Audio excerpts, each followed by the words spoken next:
Дорогие друзья, я рада приветствовать вас из солнечной Испании.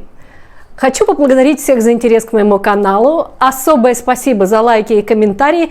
И отдельное спасибо моим постоянным зрителям за поддержку. Спасибо, друзья! Итак, сегодня я расскажу подробности о фигуранте громкого уголовного дела, о сталкере, преследующем женщин. Кому интересно, проходите, присаживайтесь, устраивайтесь поудобней. Это дело, где переплелись преследование, угрозы, насилие и политика. Мужчина, который ранее угрожал женщинам, преследовал их, домогался, в том числе к собственной дочери, попытался пробраться в дом бывшей премьер-министра Финляндии Санны Марин. Ему был вынесен запрет на приближение к Марин. Что же случилось и что за мерзавец? В канун Рождества 2024 года в одном из многоквартирных домов в районе Тёле в Хельсинки неизвестный ломился в квартиру к бывшей премьер-министру Финляндии Санне Марин. 36-летний мужчина уже не раз пытался приблизиться к ней в декабре, но теперь он перешел к более агрессивным действиям. Полиция прибыла на место, задержала нарушителей и немедленно выписала ему запрет на приближение. Вскоре Марин подала заявление в суд, требуя расширенного запрета, чтобы обезопасить себя. Запрет на приближение суд выдал, но интересна личность сталкера. Подобные случаи преследования политиков встречаются не так часто в Финляндии, поэтому меня заинтересовали подробности. Кто такой? Фанат, преследователь, псих или нечто более опасное? Расследование показало, что этот человек далеко не новичок в мире преступлений. У него за плечами длинная история угроз, домогательств и преследований. Все началось в августе 2022 года с медосмотра на новом рабочем месте. 33-летний мужчина прибыл в Тервеystalo, это медицинский центр в Хельсинки, на первичный медосмотр. Его принимала медсестра в возрасте примерно 30 лет. Через несколько дней после приема медсестре в клинику доставили букет цветов с запиской, которая ей показалась странной и давящей. С цветочков начался двухлетний ад. Он записывался к ней на прием, затем начал забрасывать письмами и сообщениями. Женщина ответила ему лишь один раз и попросила оставить ее в покое. В Тервеystalo ему сообщили, что он должен прекратить попытки связаться с медсестрой. Он начал создавать десятки фейковых аккаунтов, писать ей в Инстаграм и в WhatsApp, требовать встреч, предлагать интим.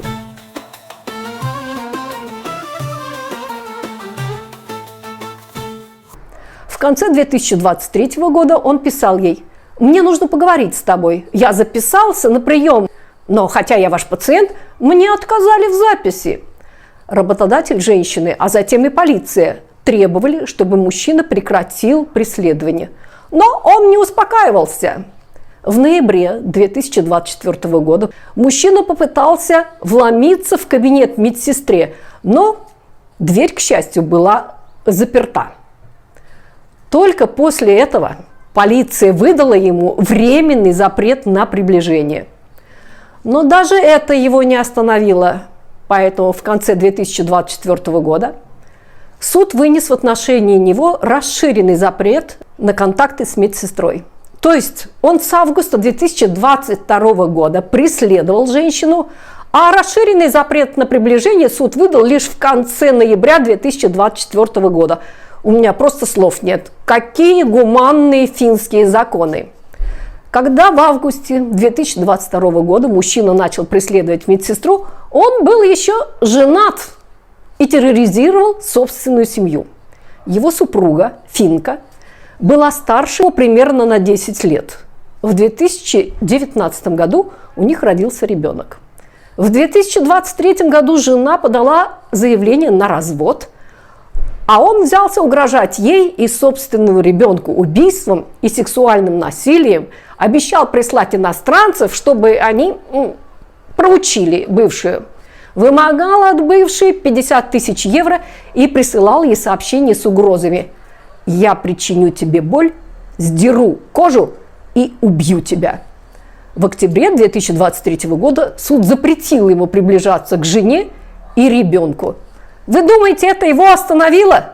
Нет. В начале 2024 года опять поступил ряд обвинений в его адрес.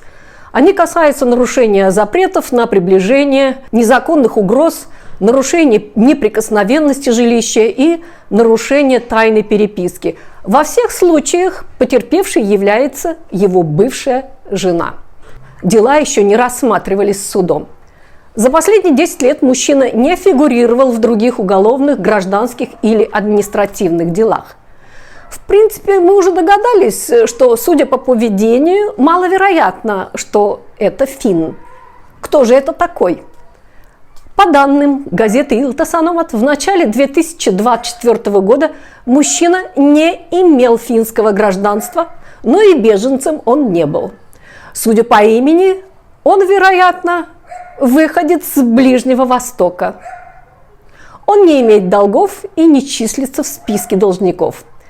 Его доход в 2023 году составил около 10 тысяч евро. В 2022 году около 19 тысяч евро и в 2021 году 23 тысячи евро. Он публиковал в соцсетях фото с открытым торсом, где он играет в уличный баскетбол и занимается боксом. Его бывшая жена сообщила, что в 2023 году мужчина был разочарован, так как не имел работы. Полиция предполагает, что у него могут быть психические расстройства. Ку-ку. До сих пор остается неясным, почему мужчина выбрал своей жертвой именно Санну Марин. Сам мужчина отрицает свою причастность и утверждает, что его личность была установлена ошибочно. Рафик не виноват. Решение суда о запрете на приближение пока не вступило в законную силу, и он может подать на апелляцию. Сам сталкер все отрицает, полиция ведет расследование. Против сталкера заведены уголовные дела о нарушении запрета на приближение, преследовании, угрозах и насилии. Если прокурор предъявит обвинение, дело передадут в суд. Меня же интересует вопрос: как долго может оставаться безнаказанным человек, терроризирующий женщин? Несмотря на многочисленные жалобы, суды и запреты, он продолжает преследование. И второй вопрос: почему он до сих пор в Финляндии? Живет на социальные пособия, скорее всего, плюет на законы, это очевидно, но продолжает жить в Финляндии. Чем он так ценен финскому обществу? Сегодня Санна Марин под защитой. Но сколько еще женщин могут оказаться следующими жертвами этого бабуина, то есть бугаины, оговорка по Фрейду? Я считаю, что если его отправить восвояси из Финляндии, то финскому обществу это будет лишь на пользу. Как вы считаете? Нужны нам такие трудовые резервы? Ой, девчата, выйди, верьте, жужная афера. Молодой, красивый, смуглый, щекотлива борода. А лето сюрпризы ждут, жаркой ночкой не уснуть. Если сердце замирает, нет преград, любовь пылает.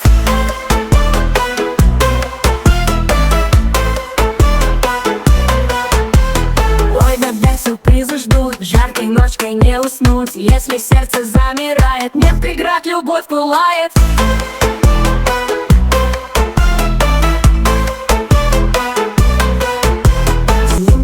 Все чудесно, но уже беда видна. Где гуляет неизвестный, я сижу опять одна. А иногда сюрпризы ждут, жаркой ночкой не уснуть. Если сердце замирает, нет преград, любовь пылает. А иногда любовь спасет, счастье в каждый дом придет. Трудности переживем, главное мы с ним вдвоем.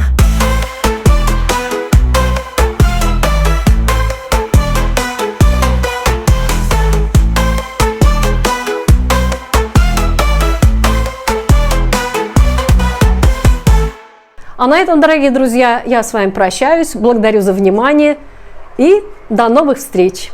Всем пока!